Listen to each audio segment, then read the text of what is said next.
para a glória do nome do Senhor Jesus Cristo, ali nos Estados Unidos.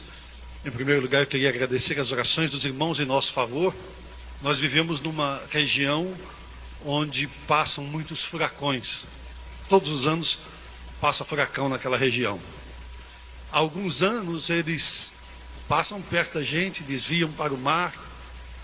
Outros anos eles têm atingido outras áreas que não a nossa, mas há alguns anos eles têm entrado firme no estado da Flórida. Eles se formam lá na costa da África e vêm atravessando o Oceano Atlântico e pegando força. E quando chegam ali, eles entram muito forte. Os irmãos acompanharam um furacão por nome Harvey, que entrou ali pela região do Golfo do México e saiu ali,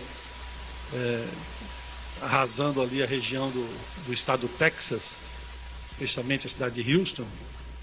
Agora, este outro furacão se chamava Irma, não era irmã, não. Se fosse irmã, o furacão Irma entrou ele vinha sobre nós, na nossa direção firme, como categoria 5. Categoria 5, os ventos são bastante acima de 200 km por hora.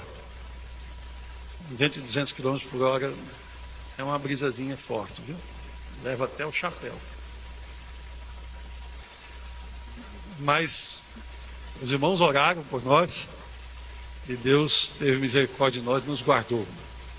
Ele vinha com categoria 5, diminuiu para 4 e simplesmente, quando já estava na rota de entrar pela Flórida, ele desviou e foi pela costa leste do estado da Flórida, que foi aquela região, alguns lugares, especialmente lá no sul da Flórida, nas ilhas.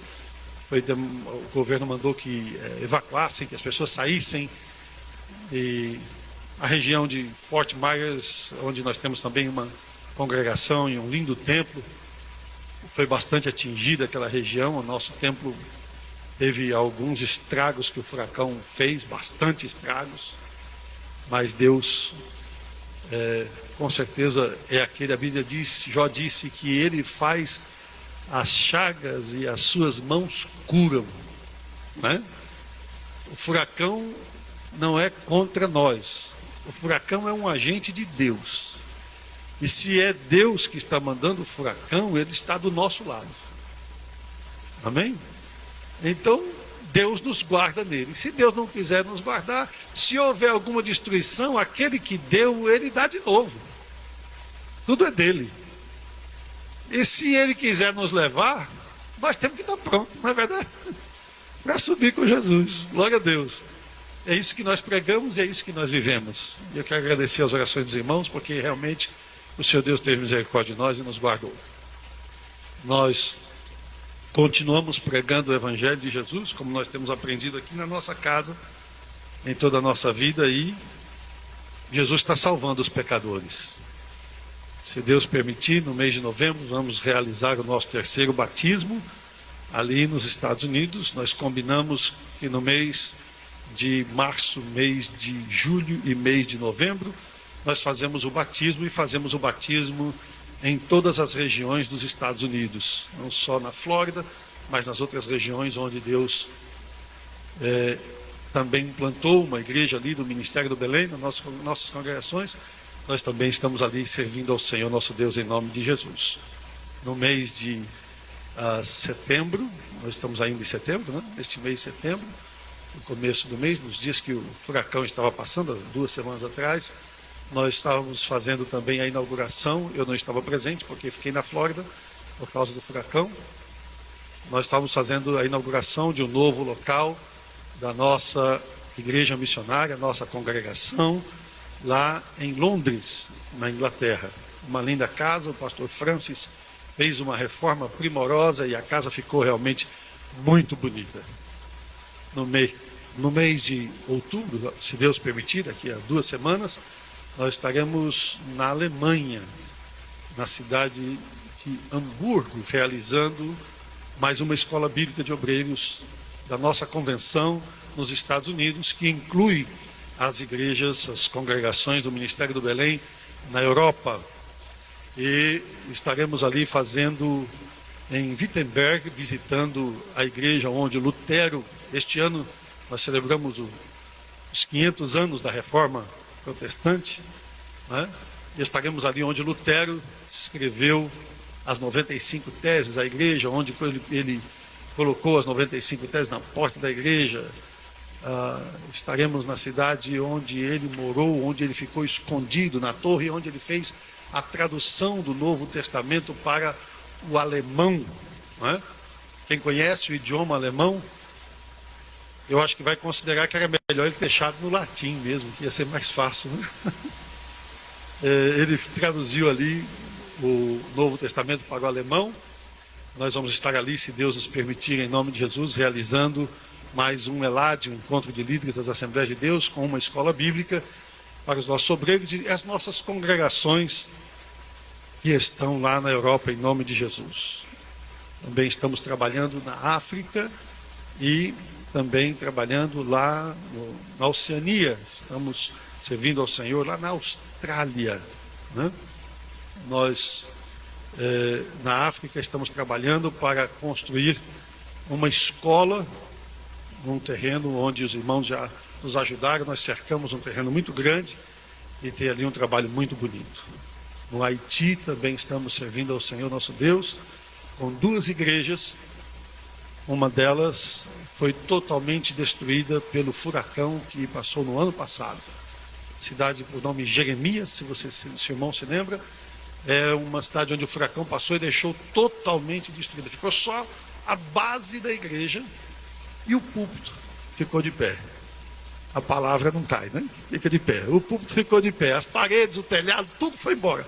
Mas o púlpito ficou de pé. A obra não vai parar, em nome do Senhor Jesus. Lá está o pastor Genoá. O pastor Genoá é chefe de polícia na cidade de Jeremias e é um pastor dedicado à obra do Senhor nosso Deus. Os irmãos sabem, o Haiti é um país muito pobre, muito carente e precisa muito da nossa ajuda. Nós temos muitos irmãos haitianos que estão passando, desde o ano passado, numa situação difícil. Um pedaço do telhado foi levado e eles não têm como colocar de volta as telhas no lugar, porque não tem dinheiro para fazer isso. E desde lá até agora estão com a casa destelhada. Quando chove, a chuva vem para dentro de casa, para dentro da família. Eu não sei se tem algum irmão haitiano aqui. Eu acho que não, né? Aqui no Brasil tem bastante haitiano agora, mas eles devem estar trabalhando, graças a Deus, né? Mas africano tem. Então, irmãos, nós queremos pedir que os irmãos continuem orando por nós.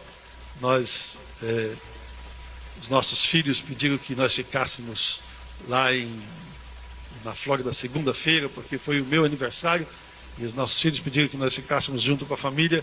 Geralmente nós passamos o aniversário aqui. Este ano deu certo estar lá com os nossos filhos, ou quando casa a data, né? Nós passamos aqui. E na terça-feira nós viemos para cá, chegamos aqui terça-feira à noite. Ontem, na quarta-feira nós estivemos o dia inteiro aproveitando a viagem ao Brasil para fazer exames médicos de rotina e cuidar da saúde, né? Porque quando já é quase sexagenário, né? Eu não sou tão velho quanto o pastor Arnaldo, que me precedeu, mas eu já estou caminhando, né? Mas graças a Deus nós estamos caminhando, né? E dando sempre satisfação dos nossos passos ao nosso pastor.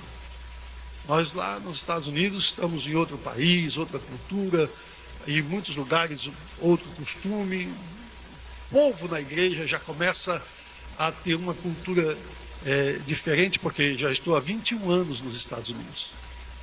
Os nossos filhos foram para lá com 9 anos de idade, ou 10 anos de idade, 3 anos e 2 anos de idade.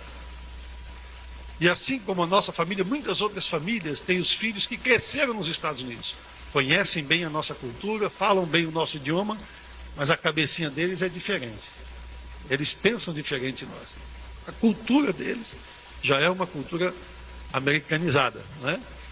Mas o Evangelho não mudou, o Ministério do Belém não mudou, nós continuamos trabalhando igual e para a glória do nome do Senhor Jesus Cristo e dando sempre satisfação dos nossos passos ao nosso pastor. Ele sabe onde nós estamos, como estamos fazendo, tudo que fazemos e tudo que nós vamos fazer, fazemos debaixo da orientação dele. Lá nós não consagramos um diácono sem telefonar para cá e falar com o nosso pastor e pedir a autorização dele para consagrar o diácono. E eu fico admirado às vezes que ele lembra das pessoas, né? Com tantas congregações do Ministério do Belém, tantas igrejas pelo Brasil que ele sempre visitou, esteve presente, tantas igrejas do nosso ministério pelo interior de São Paulo.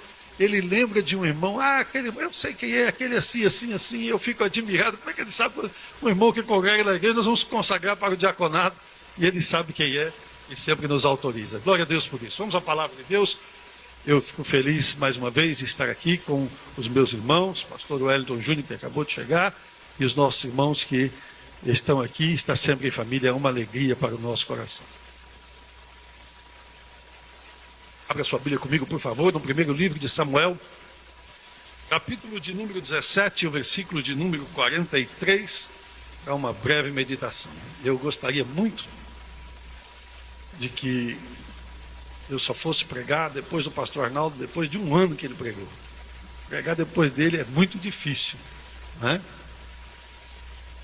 Mas eu estou escalado e eu vou trazer aqui uma meditação, né? Vamos lá, capítulo 17, versículo de número 43.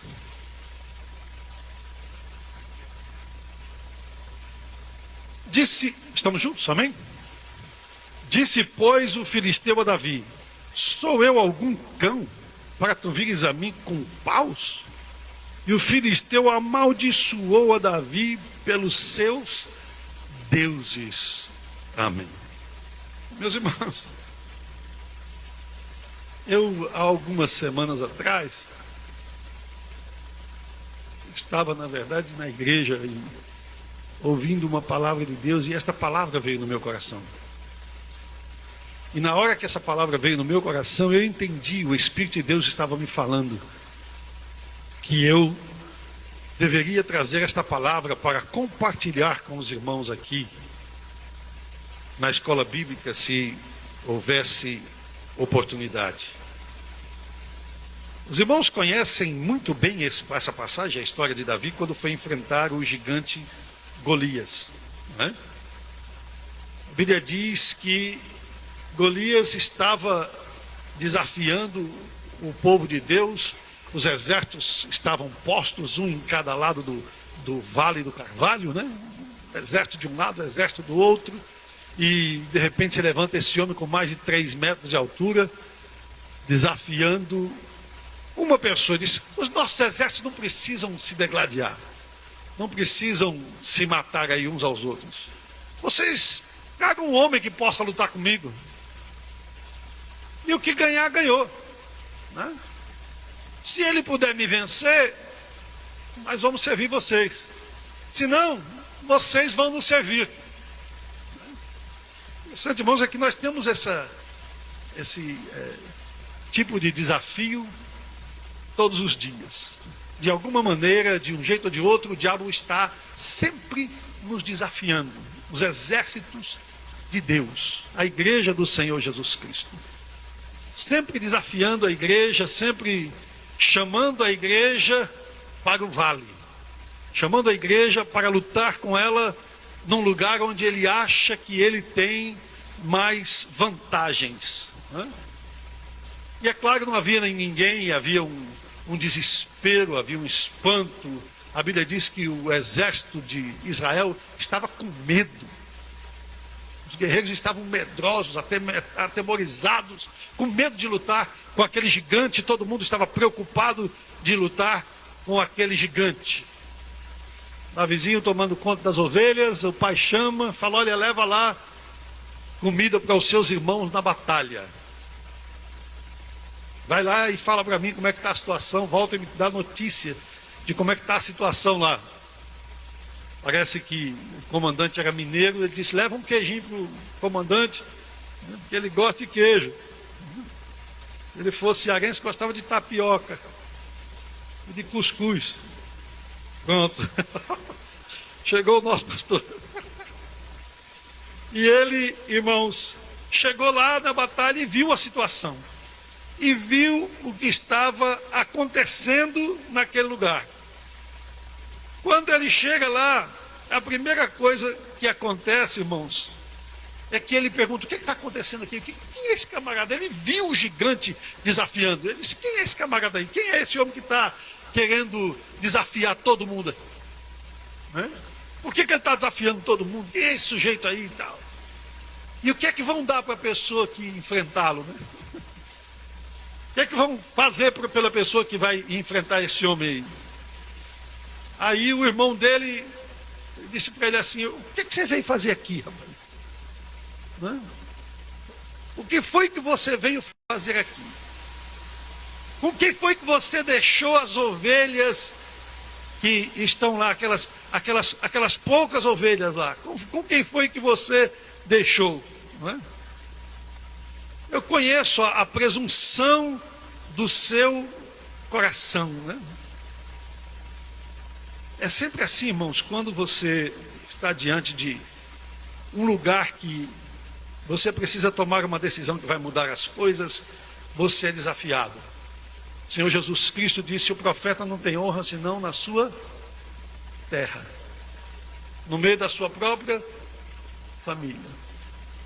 Quando você é chamado por Deus, alguém quem sabe na sua casa, ou alguém quem sabe na igreja onde você congregava, porque conviveu com você, cresceu com você lá, fala: mas como é que o ministério pode consagrar esse irmão aqui? Ele foi criado aqui com a gente conhece ele.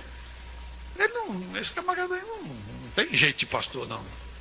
Ele está certo, congregou aqui com a gente, deu um bom testemunho, mas para pastor eu acho que não. Acho que não dá, não. Não foi o comentário que fizeram de Jesus? Esse aí nós conhecemos, ele não é filho do José aqui, da carpintaria, ele não é filho da Maria aqui, nós conhecemos, ele é daqui. E como é que ele quer chegar aqui agora e fazer milagre aqui e tal? Não. Nós sabemos o espaço dele aqui, nós acompanhamos o crescimento dele aqui, né? Nós vimos quem é ele, né? Nós sabemos. Um dia Jesus chegou num lugar, tinha um endemoniado, ele falou para ele: o que você veio fazer aqui, Jesus? Por que você veio nos perturbar antes do tempo? Né? Por que vieste nos incomodar antes do tempo? Né? Por que tu viestes aqui?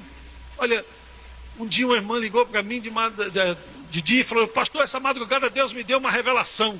Ela não gostava de mim. E ela tinha ficado muito brava que o pastor Severino tinha vindo embora para o Brasil e eu tinha assumido a igreja. O pastor nos mandou assumir o trabalho. Ela disse para mim: pastor, essa noite Deus me deu uma revelação. Eu disse: amém, irmã. Ela falou: pastor, é o seguinte, eu vi um irmão numa cidade, numa igreja muito grande. As nossas igrejas nos Estados Unidos todas são pequenininhas, irmãos. São congregações pequenininhas, mas pequenininhas mesmo. Ela disse: e o senhor estava numa igreja muito grande, num país da América do Sul, eu não sei se era o Paraguai, um país. Ela disse: o irmão estava falando espanhol, e era um trabalho muito bonito e tal, e Deus, a primeira coisa que ela disse para mim foi: pastor, o seu lugar não é aqui. Eu disse: amém, eu também já sei. Ela disse: o senhor sabe? Sei. Ela falou: porque essa madrugada Deus me deu uma revelação, aí contou e fez um negócio bonito da igreja e tudo. Me deixou até com vontade de ir para aquela igreja. Aí quando ela terminou, eu disse: a senhora terminou? Eu não terminei. Deixa eu dizer uma coisa para a senhora: o meu lugar não é aqui, não é no Brasil, e nem nessa igreja que a senhora viu. O meu lugar é no centro da vontade de Deus, porque aí é que eu sou feliz. Em qualquer lugar do mundo onde Deus me colocar, se eu estiver no centro da vontade de Deus, eu posso estar passando luta, problema, desafio, mas o coração tem paz, tem gozo, tem alegria, o coração tem segurança, porque eu estou no centro da vontade de Deus. Não se preocupe com quem disser para você: por que foi que você desceu aqui? O que você veio ver aqui? Isso é presunção do seu coração. Eu conheço a maldade do seu coração. Você veio só para espiar como é que está. Você só veio para ver como é que está. Imagina se Jesus precisa pedir licença para demônio para fazer a obra dele. Você acha que Jesus precisa pedir licença para ninguém para enviar você para fazer a obra de Deus aqui, ali ou além? Quando Deus te der a palavra, fala. Quando Deus mandar você para um lugar, vai em nome de Jesus. Quando Deus lhe enviar, faça a obra do Senhor em nome do Senhor Jesus Cristo. Com quem foi que você deixou aquelas poucas ovelhas? Por que você deixou aquelas ovelhinhas lá? Cadê aquela igrejinha sua lá? Com quem foi que você deixou? Eles desprezam o rebanho. Sabe por quê, irmãos? Porque não tem mais cheiro de ovelha. Só tem cheiro de guerra. Cheiro de batalha. O negócio é brigar, guerrear. Quem é melhor na guerra? Quem é melhor na batalha? Quem é o bom de berro? Quem é o que fala? Quem é o que faz? Quem é o que... Ovelha? Ovelha. Ovelha, ovelha. Hã?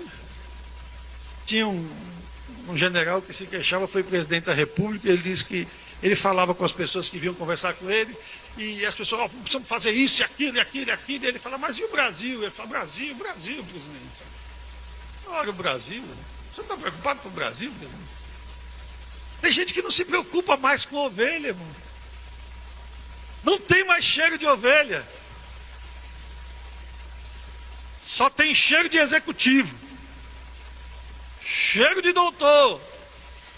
Não tenho nada contra quem estuda. Pelo contrário, eu gosto de estudar. Agora mesmo, nós temos 40 pastores do nosso ministério fazendo mestrado em teologia. É bom estudar, mas não pode perder o cheiro de ovelha. Despreza aquelas ovelhinhas que você tem lá. Nós tínhamos um amigo que passou para a eternidade recentemente, que ele gostava de chamar os irmãos de irmãozinho. Aquilo me dava uma raiva. A gente ia nas igrejas, pastor, o senhor tem raiva? Tem, irmão, eu tenho raiva, o senhor tem raiva, não? A Bíblia diz que Deus todo dia se ira, ele que é Deus se ira, imagine eu que sou. Aquele irmãozinho. Aí o irmãozinho chegou para falar comigo, o irmãozinho, que meu irmãozinho, rapaz. Como se irmão tivesse diferença alguma entre nós. Como se porque tem uma posição melhor, porque tem um dinheirinho mais, porque se isso faz alguma diferença. Você acha que Deus vai olhar para o irmãozinho diferente de você? Ovelha é ovelha, meu amigo. E nós somos ovelha. Do pastor chamado Jesus Cristo. Não é? Eu sempre falo para os irmãos, às vezes você fica com raiva do irmão, tem problema com o irmão, tem dificuldade com o irmão, agora você deve ter cuidado. Porque quando você vai se queixar para Deus, ele é filho de Deus também. Como é que você faz quando um filho seu vem queixar do outro para você, vem se queixar do outro para você? Como é que você reage? Você fica com raiva do outro filho? Você fica com ódio do outro filho? Qual é o seu primeiro pensamento? Vamos ajeitar isso aqui. Vamos ver o que tem que fazer para resolver essa situação aqui, né? Vamos ver o que tem que fazer aqui, né? Ovelha é assim, irmão. Quando você fica bravo com alguém, não se esqueça. Ele também é filho de Deus, tem que ter cuidado. Aquelas poucas ovelhas que ficaram lá do campo, tem dono, e o pastor é Jesus. Aquelas ovelhinhas que você deixa lá são preciosas para Deus e para você. A escola bíblica é uma alegria para nós, é um privilégio que recarrega as nossas baterias, mas não fique no glamour da escola bíblica e se esqueça que você está aqui para juntar comida para levar para as ovelhas. Está aqui aprendendo a reconhecer o pasto que é bom para as ovelhas. Reconhecer aquilo que é bom para a ovelha receber. Todos os anos, no final do ano, nós nos reunimos, irmãos, e ficamos uma semana em oração, jejum, buscando a Deus. Nós não jejuamos a semana inteira, não, mas tem um dia que nós jejuamos, os pastores, dirigentes de congregação. No final do ano, ficamos orando e pedimos a Deus, Senhor, nos dá orientação, qual vai ser a dieta do rebanho para o ano que vem. Nós temos muitos pastores jovens, né? E muitas vezes, pastores jovens não têm ainda aquela instrução toda. Nós estamos no campo missionário, muita gente diferente, que vem de todo tipo de igreja, outros que se converteram por pouco tempo, de convertidos, Então nós oramos a Deus e todas as semanas nós nos reunimos, estudamos juntos a palavra de Deus, os pastores, e na semana seguinte nós ministramos à igreja aquilo que nós estudamos juntos. Nós chamamos isso de currículo doutrinário. Acabamos no mês de setembro, estamos terminando esta semana o estudo no livro do Apocalipse. E o anterior foi o livro de Daniel. Agora estamos entrando no livro dos Salmos. Já falamos de família, já falamos de caráter nesse mês, neste ano, para a glória do nome de Jesus. E vamos ensinando a igreja do Senhor Jesus Cristo, dando comida para a ovelha, porque a ovelha, ela é muito simples, irmão. Se a gente não tiver cuidado com a dieta dela na internet, tem muito doce para ela comer, muita coisa estragada, muita coisa ruim para ela comer, e ela vai lá e come e acha que é verdade. Vai lá para a internet e começa a se encantar com quem está pregando que a porta da igreja é mais larga, que a graça de Deus cobre qualquer coisa. Você não precisa se preocupar, afinal das contas, se Jesus morreu pelo seu pecado, você tem que pecar para justificar a morte de Jesus. Essa mensagem é do inferno. O diabo que inventou isso, né? Com quem que você deixou aquelas ovelhas lá? Tem um pastor cuidando. A Bíblia diz que Davi, antes de sair, ele deixou alguém lá tomando conta das ovelhas, não é? Não despreza o rebanho, cada ovelha tem uma característica especial. As pessoas mais problemáticas, irmãos, na igreja, que às vezes as pessoas se distanciam tanto do rebanho, que já não tem mais aquele sentimento, aquela sensibilidade de reconhecer o problema da ovelha. Acha que o problema da ovelha é só problema econômico.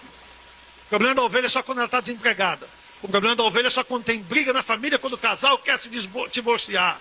Ô irmão, quanta ovelha que está no nosso meio e ela traz um trauma na vida dela, vem machucada. E às vezes fica na igreja machucada. Sabe aquelas pessoas que mais dão trabalho para nós na igreja, muitas vezes? Aquelas pessoas que às vezes são pessoas que falam fora de hora, pessoas que fazem coisas extravagantes. Vai consultar, vai atrás. Vai lá, pastor, vai pertinho dessa ovelha, vai lá. Você vai descobrir que por trás daquele comportamento tem uma história. Tem uma história de abuso na infância, tem uma história de um trauma, tem uma história de alguma coisa aconteceu lá, mas só sabe disso o pastor que está perto da ovelha. Com quem que você deixou aquele rebanhozinho? Aquele rebanhozinho, ele está lá cuidado por um outro pastor, mas ele está aqui também no meu coração. Pastor tem cheiro de ovelha. Pastor gosta de igreja, gosta de evangelizar, gosta de fazer visita. Pastor gosta de dar o culto de ensino, a doutrina. Pastor gosta de vigília. Pastor gosta de estar misturado com ovelha, por isso ele é pastor. Nós fomos chamados para ser pastores, homens de Deus, para fazer a obra do Senhor nosso Deus. A Bíblia diz que Davi chega e vai falar com o rei, e o rei fala para ele: meu filho, ok, não tem outro, vai você mesmo. De repente aparece um pior do que você, então vai você mesmo. E Davi vai para a batalha.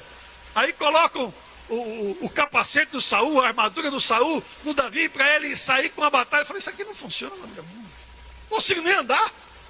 Isso aqui. Tirou tudo, Davi vai se encontrar com o gigante. O gigante olha para ele e vê Davi com o que na mão? Cajado. Um cajado, irmão. A tua vara e o teu cajado me consolam. Peraí. Onde é que Davi estava? Onde Davi estava? No campo da guerra. Peraí. Davi foi para ver, ele não foi lá para levar comida para os irmãos dele? Como é que ele leva o cajado? O que é que ele vai fazer com o cajado na guerra? Para que Davi está carregando o cajado? Por que Davi chega na batalha e leva o gigante, olha para ele e fala: ei, você vai lutar comigo com um pedaço de pau na mão? Você está doido, moleque? Você vai lutar comigo com cajado? Você está doido? Você vem a mim com paus? O inimigo sempre despreza as nossas armas. Ele despreza a oração. Ele despreza o jejum. Não é? Você vem para mim assim, sozinho, menino, sem armadura, sem nada. Você vem de peito aberto. Quem é você, garoto, para vir assim, não é? Ele sempre despreza, fala esse negócio de orar, esse chororô vazio, aí, esse irmão que vive chorando, mas chora que se desmancha. E você, está seco igual língua de papagaio. Quanto tempo faz que não chora mais? Quanto tempo faz que não fala língua estranha? E está pregando para aquele que está chorando. Você vem para mim com pau, é porque o cajado eu não solto. O cajado é a característica do pastor. Só tem cajado quem tem ovelha. Só tem cajado quem cuida de ovelha. Só tem cajado quem ama ovelha. Tinha dois instrumentos que o pastor usava, o cajado e a vara, lembra? O cajado tinha, depois ele usava um só, e a ponta era a vara, e a parte de cima, aquela parte curva, é o cajado. Onde o pastor recolhe a ovelha, traz a ovelha para perto, livra a ovelha, né? E a vara para corrigir. A vara para corrigir a ovelha. Né? Mas ele não reconhece, ele não sabe disso, então o que acontece? Ele olha para as nossas armas e dá risada. Ele fala, todo mundo vem lutar comigo, vem lutar com armadura, meu amigo. Vem lutar com escudo, olha aqui, eu tenho até um pajem de armas aqui, ó. O camarada levando aqui a minha lança, o meu escudo, o cara vai na frente levando o meu escudo, ele tinha um escudo nas costas também lá, quando ele estava desafiando todo mundo e tal, agora vem esse pessoal, vem, esses crentes, os caras não fizeram pós-graduação aqui na melhor universidade, os caras não sabem nada, aí o povo olha o jeito deles, vai lá no culto deles, glória a Deus, aleluia, um bando de fanáticos. Esses glória a Deus e aleluia, isso aí é fanatismo, vai lá, os caras ficam tudo gritando, parece que tá tudo doido, e tem gente que acha ruim, irmão. Chegou uma autoridade na igreja, você já não pode mais dar glória a Deus, aleluia.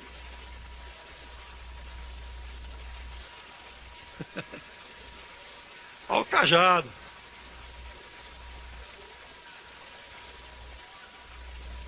Esse barulho de ovelha é bom, irmão. A ovelha grita, irmão, quando ela está com fome. A ovelha é simples, irmão. Ela grita quando está com fome, mas o inimigo despreza a oração do pequenininho.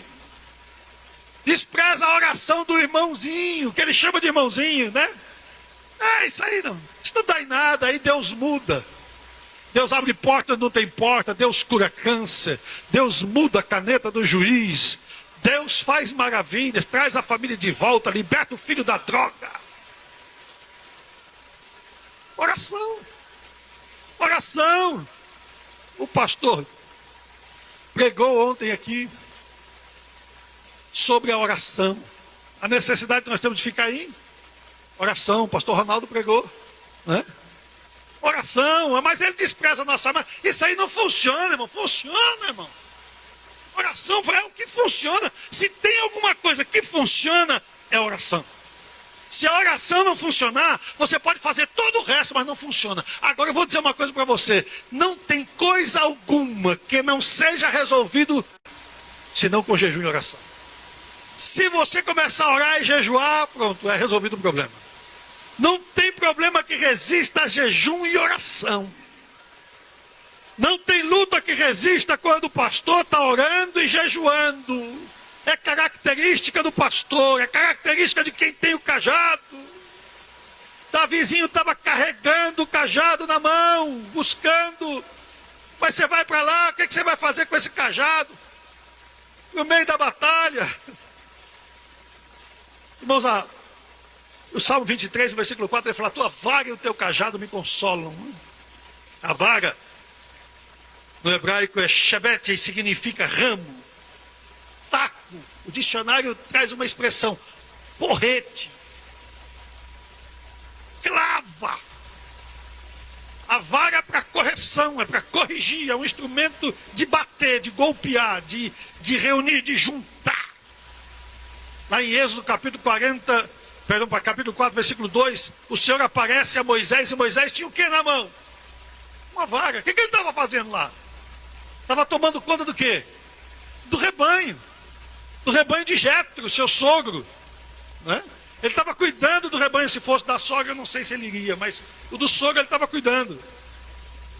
Em Provérbios 13, 23, a palavra de Deus diz: o que não faz uso da vara odeia seu filho, mas o que o ama corrige. É instrumento do pastor. O gigante não conhece, o grande não sabe o que é, mas o pastor sabe. Ele anda segurando o seu cajado, porque ali está o cajado e ali está a vara para corrigir a ovelha. Ah, mas hoje em dia, pastor, o senhor tem que ter cuidado para corrigir a ovelha, porque, né? Hoje em dia, se você corrigir, a ovelha vai embora. E a ovelha sabe que o pastor pode usar a vara de novo na ovelha, que está andando errado, né? Mas isso também dá segurança e confiança de que o pastor protege a ovelha. Perguntaram para um irmão na nossa igreja: por que o senhor veio para cá, para essa igreja? O senhor tem 2 filhas, adolescentes. As filhas adolescentes gostam da igreja um pouquinho mais, que tem uma portinha um pouquinho mais aberta, um costume mais fácil e tal. Por que o senhor trouxe para essa igreja aqui? Ele disse: porque aqui tem doutrina. E esse pastor aí, ele usa a vara e o cajado. Ele disse: se minhas filhas saírem da linha, ele põe na linha de novo. Eu quero criar minhas filhas num lugar seguro. Cadê o cajado, pastor? Ah, faz as coisas, faz vista grossa. Já não disciplina mais, já não corrige mais, já não chama mais atenção. Aí vem do jeito que quer para a igreja, faz o que quer. Você não sabe agora nem dentro da igreja se é crente, se não é. Aí o irmão vai chamar para aceitar Jesus como Salvador, a pessoa fica ofendida. Mas está tudo diferente de nós. Os daqui não são assim. Os daqui são diferentes. Não é? É diferente, a nossa ovelha é diferente. É o nosso dever proteger o rebanho que o Senhor nos entregou. Por quê? Por causa dos animais selvagens, tem que carregar a vara. Vai aparecer animal, você vai ter que bater, apanhar-me as raposas, as raposinhas que fazem mal às vinhas. Porque as nossas vinhas estão em... Aí o mundo olha para a vinha e vê bonito. Isso aqui é bonito demais, gente. Essa quantidade de gente, olha só. Desse povo, olha nos olhos dele, olha o rosto desse povo, brilha. Esse povo tem alegria, e olha essa multidão. Nós temos que chegar aí nessas ovelhas aí. Vamos ver se a gente consegue pegar esse povo aí. Vamos fazer desse povo aí o nosso ganha-pão, os nossos escravos, vamos manipular essa massa aí, né?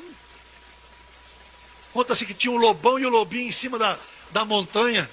E o lobinho falou: lobão, olha quanta ovelhinha lá embaixo. Vamos descer correndo para a gente pegar pelo menos umas 10. Ele falou: não, vamos descer devagar. A gente pega tudo. Ele está de olho no rebanho. Não pense que o inimigo não está de olho no rebanho. O Conjunto Dedos de Davi gravou um disco agora, recentemente, eu acho. Eu vi na internet. E ele diz assim: o mundo hoje é nosso amigo. Tem gente pensando que o céu é aqui. O céu não é aqui. O arrebatamento é nossa esperança. Jesus há de voltar, e de esperar a minha alma não cansa. O céu não é aqui. O céu não é aqui. Nós vamos para o céu. Nós temos o dever de proteger o rebanho dos lobos, das raposas que fazem mal à vinha. Pastor que não liga. Cadê o cajado, pastor? Faz vista grossa, não é? Quando a raposa chega, ele vê, mas finge que não viu. Tem pastor que fica até contente quando a raposa chega. Quando lá na nossa congregação chega um bombadão fedorento de fora, eu pergunto: quem é esse cara? Quem é esse aí? O que ele quer aqui? Às vezes chega acompanhando uma moça da igreja, chama: quem é esse cara? Quem é esse sujeito que você está com ele aí? Ele fala: pastor, eu sou seu pastor. Eu digo: quando esse camarada for falar com seu pai, tem que falar comigo também. Eu falo brincando, mas eu quero que você saiba que eu estou de olho aqui. Tem que ficar de olho, porque às vezes o camarada chega, a raposa, o cara fica até contente. Estava precisando de gente aqui, nova aí. Nós estamos precisando de gente nova na igreja, de coisa nova. Vamos alegrar esse ambiente, vamos fazer uma coisa nova. Tinha uma irmã na nossa igreja que ela era uma jovem que já fazia muitos anos que era jovem.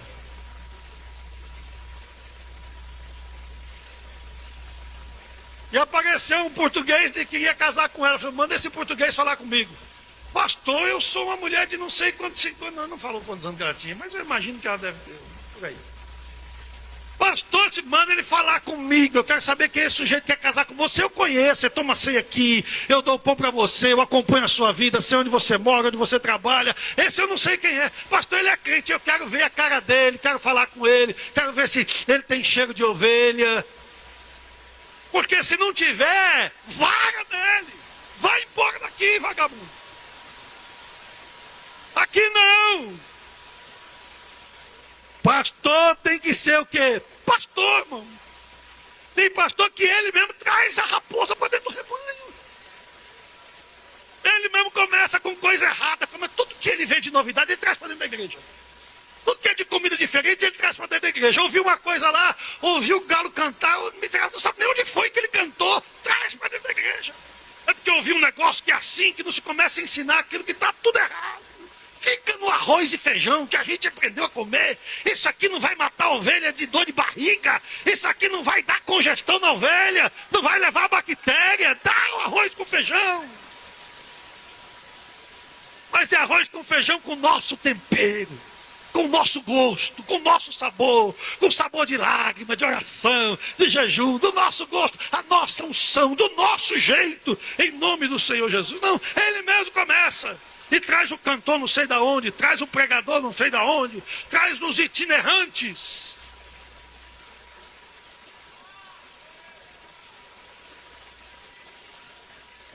Desculpa, eu não sei se eu errei aqui na hora de escrever ou se o Espírito de Deus ajeitou minha mão na hora de escrever aqui.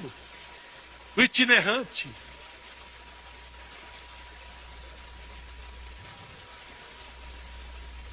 Abra sua Bíblia, por favor, Isaías capítulo 49, versículos 3 e 4. Se você conseguir achar, primeiro do que eu leia, perdeu. E me disse, tu és meu servo. Perdão, é 39. Quem perdeu fui eu, né? Então, ganhei. O profeta Isaías veio ao rei Ezequias e disse, que foi que aqueles homens disseram e de onde vieram a ti? E disse Ezequias, de uma terra remota, vieram a mim da Babilônia. Ó. E disse ele, que foi que viram em tua casa? E disse Ezequias, viram tudo quanto há em minha casa. Coisa nenhuma há nos meus tesouros que eu não deixasse de lhes mostrar. Isaías falou, aí, bonitão. Ainda ficou orgulhoso. Né? Ainda ficou todo orgulhoso, todo cheio. Olha, eu mostrei tudo. Para eles verem a minha glória, para ver aqui. Isaías falou assim, vão levar tudo. Não vai ficar nada. Todos os teus tesouros, os tesouros que os teus pais juntaram, vão levar tudo. Agora chega um estranho, porque ele é importante, porque ele é famoso, porque vem de uma terra remota, porque é uma pessoa conhecida, aí você vai e abre todos os teus tesouros, daqui a pouco ele está se comunicando com as ovelhas, ele está no Face, está no Zap, está lá não sei aonde, e agora não vem mais o dízimo para o caixa da igreja, vai para a campanha não sei do que dele, vai para o ministério fulano de tal, diferente daquilo que você ensinou, daquilo que você aprendeu, e que muitas vezes até nós temos até medo de ensinar que isso está errado. Mas foi ele mesmo, o pastor, que trouxe para dentro da igreja. Tem gente que só quer inovação, irmão.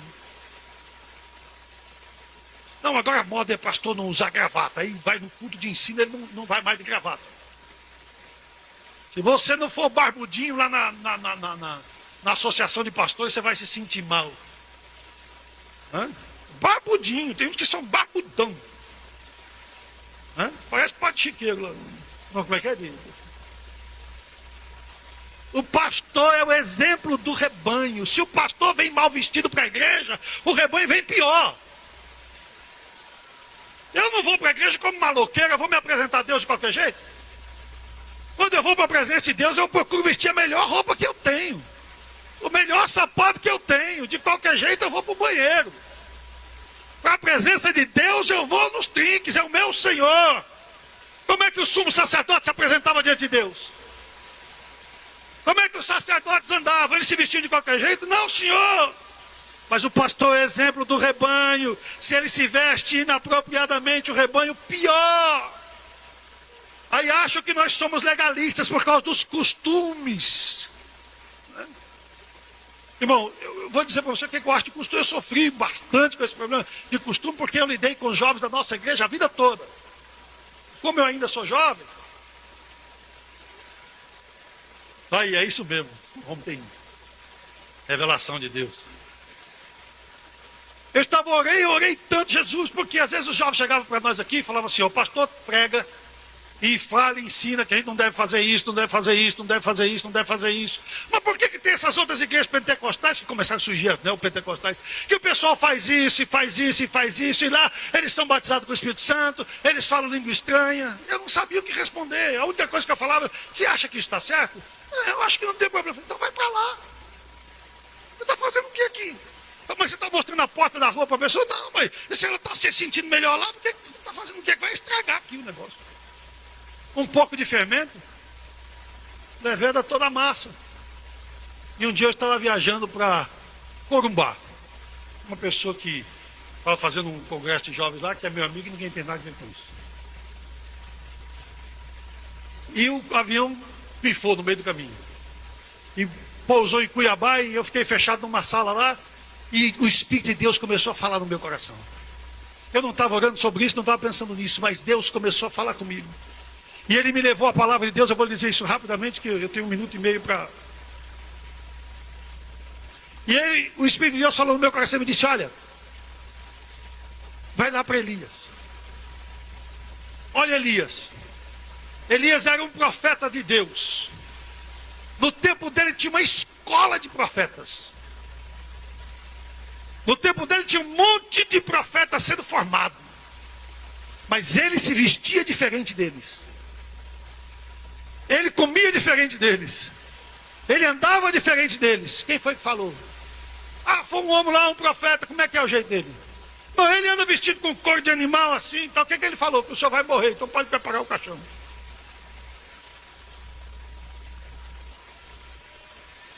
Vai para o Nazireu de Deus. Vai para João Batista. Se vestia diferente. Comia diferente, comedor de grilo, de gafanhoto, de mel silvestre, andava diferente. No lugar de pregar na igreja, pregava no deserto. E tem ninguém no deserto? Não tem. Mas quando é de Deus, o povo sai para o deserto para ouvir. É melhor estar no deserto com quem tem comida para a ovelha do que estar no lugar espaçoso e dando comida que vai fazer mal. Cadê o cajado, pastor? É melhor estar no deserto com um cajado na mão do que estar na cidade e não ter nada na mão. O povo não se importa de estar no deserto. Não faz mal que está passando dificuldade. Não faz mal que está no deserto. Não faz mal que está sofrendo, que está desempregado. Não faz mal que tem problema na família. Mas se tiver comida no culto de doutrina, ele não sai da igreja. Ele vai ficar. Porque ele sabe que o seu Redentor vive e que por fim se levantará em nome de Jesus. Ele tem segurança de que o pastor chama. E o Senhor me falou: sabe por que Elias era daquele jeito? Porque Sansão era nazireu e porque João Batista era diferente de todo mundo. Porque eu tinha uma obra específica com eles. A Assembleia de Deus do Brasil é assim, porque eu tenho uma obra específica com ela. Não quer dizer que os outros não prestam. Não quer dizer que aqueles outros não eram profetas da escola de profetas. Mas que Elias tinha algo que Deus queria fazer com ele, através dele, para a glória dele, Deus. E por isso Deus levantou a Assembleia de Deus no Brasil. Você tem um costume na sua casa. Quando eu digo você, eu digo o senhor, o irmão. Você tem um costume na sua casa, eu tenho outro na minha. Você não pode querer impor o costume da sua casa na minha casa. Se você tem costume de no café na manhã comer isso, aquilo outro, você toma lá o seu café com o seu queijinho, o seu presuntinho e tudo mais. Ah, bom, é o seu costume na sua casa. Aqui é diferente, na minha casa é diferente. Eu como farinha de puba, com cuscuz e tapioca, não é verdade? Pronto. E uma carninha assim desfiada. É uma maravilha, glória ao nome de Jesus. Mas, irmão, e por isso eu estou... Não, meu irmão, é o seu costume na sua casa. O seu costume lá é esse, o meu costume aqui é outro, é diferente. O nosso costume é diferente. Mas, pastor, onde é que está escrito na Bíblia que isso aí está errado? Que não pode fazer isso, que não pode fazer aquilo, que não pode... Não está, irmão. Lá na nossa congregação, quando os irmãos começam a ter alguns costumes que não são nossos... Eu chamo e falo, irmão, vem cá, senta aqui, deixa eu te falar uma coisa, não está errado, não está na Bíblia que está errado, mas não é o nosso costume. Aqui na nossa casa, nós vivemos assim, quando alguém vem na sua casa, ela tem que viver na regra da sua casa. Afinal das contas, cadê a nossa identidade? Quem é que nós somos? Quando o gigante enfrentou Davi, ele sabia que ele estava lutando não com um soldado do exército de Israel, ele estava enfrentando um pastor. O inimigo precisa reconhecer que você é pastor. Ele precisa ver que você tem cajado. Você não precisa chegar diante do inimigo querendo impressionar com as conturbâncias das insebáceas, né? Você não precisa ficar falando difícil, cheio de prosopopóticos, não é verdade? Não, vá com o cajadinho mesmo. Vá com o cajado e a vara, é o nosso costume. Pastor, mas é pecado usar barba? Não é, mas o meu pastor não gosta. E aqui você não vai cooperar em nada, você pode ficar aqui. Você pode sentar aí, meu irmão, vai ser bem tratado, eu vou cuidar da sua vida, eu vou cuidar da sua alma, eu vou lhe amar, mas você não vai ser cooperador aqui, nem cooperador você não vai ser. Por quê? Porque o meu pastor é pastor, e quando ele vem aqui na igreja, eu não quero entristecer o meu pastor. E quando ele chegou lá, tinha um camarada lá com um rabinho de negócio aqui. Enrolado ainda, o miserável. Mas nós estamos tratando ele. Estava lá, não faltava um culto, de paletó e gravata. Tá bom, fica aí. E aconselhando, e vai, o pastor chegou, eu falei, pastor, ó, esse camarada aí não está em comunhão não. Ele está aí de paletó e gravata com esse cabelinho aí, mas o senhor não imagine que aqui esse camarada tem lugar. Não tem.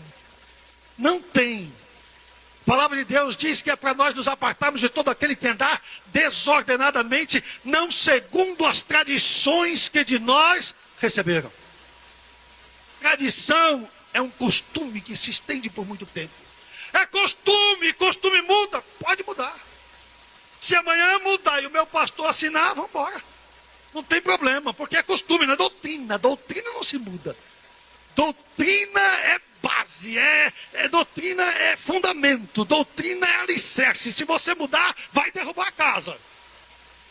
Ah, mas o costume mudou, meu irmão, o negócio é decência e ordem. Em nome do Senhor Jesus Cristo. Não importa se a irmã usa roupa amarela, vermelha, se come, desde que esteja decentemente, com ordem, glória a Deus. Né? Ah, mas algum acha que a gente é antiquado, a gente é demodé, porque agora tem o paletó e a gravata, né? Hoje tem gente que vai de chinelo, tem muitas igrejas, não sei se aqui no Brasil tem isso, nos Estados Unidos tem muita igreja que o pessoal vai de chinelo e bermuda para a igreja. Já tem também? Eita, né? Outro quer usar roupa de artista, irmão. O cara chega com a roupa toda, parece que ele vai para a câmera da televisão. Roupa toda brilhando, sapato, um pedaço de cada cor, parece um arco-íris. O cabelo parecendo um... Aí tem agora uma moda que ele tem que imitar o cabelo do Justin Bieber. Justin Bieber é um cantorzinho miserável que tem lá nos Estados Unidos, e esse camarada já foi preso por causa de droga, já foi preso por causa de não sei o quê. Agora, você acha que eu vou querer deixar os jovens da nossa igreja parecer com Justin Bieber? Imita Jesus, meu amigo. Imita os seus pastores, olha os nossos filhos. Eu não vou querer que você se porte como um velho como esse aqui ou aquele ali. Não é? Mas Mas pelo amor, você é jovem, tá certo, pode ficar mais jovem, o seu cabelinho mais arrumado, mas imitar o miserável do mundo, maconheiro, preso, miserável, não, senhor. Aqui nós temos exemplo bom, exemplo santo, em nome do Senhor Jesus. Agora tem que usar o cajado, pastor. Tem que usar a vara, tem que falar, não pode fazer vista grossa.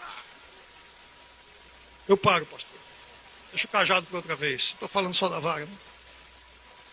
2 Timóteo 3, 14 e 17. Tu, porém, permanece naquilo que aprendeste e de que foste inteirado, sabendo de quem aprendeste, de quem o aprendeste, e que desde a infância sabes as sagradas letras que podem fazer-te sábio para a salvação pela fé em Jesus Cristo. Toda a escritura inspirada por Deus é útil para o ensino, para a repreensão, para a correção, para a educação na justiça, a fim de que o homem de Deus seja perfeito e perfeitamente habilitado para toda boa obra. Você fala, pastor, mas ele não é pastor, ele é um jovem, mas amanhã vai ser, se você cuidar dele direitinho. E ele tem que aprender agora, não é depois. A Bíblia diz, ensina a criança no caminho em que deve andar.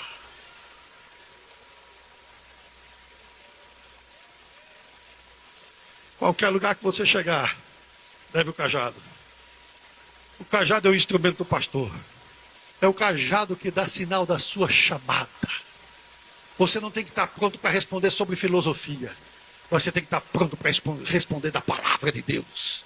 Você tem que estar pronto a responder para as circunstâncias em nome do Senhor Jesus Cristo. Você vem a mim com paus. Eu vou dar a tua carne às aves do céu. Eu vou fazer isso. Eu vou te matar. Eu. Davi olhou para ele e falou assim, ó. Você vem a mim com escudo, com espada e com lança, mas eu vou a ti em nome do Senhor dos Exércitos. A nossa vitória está no nome de Jesus. Quando chegou na hora da guerra, eu acho que o gigante pensou que Davi ia sentar o pau nele. Não, para o inimigo a arma é diferente, o inimigo é a pedra de esquina. O Senhor Jesus Cristo, ele derruba o gigante em nome de Jesus.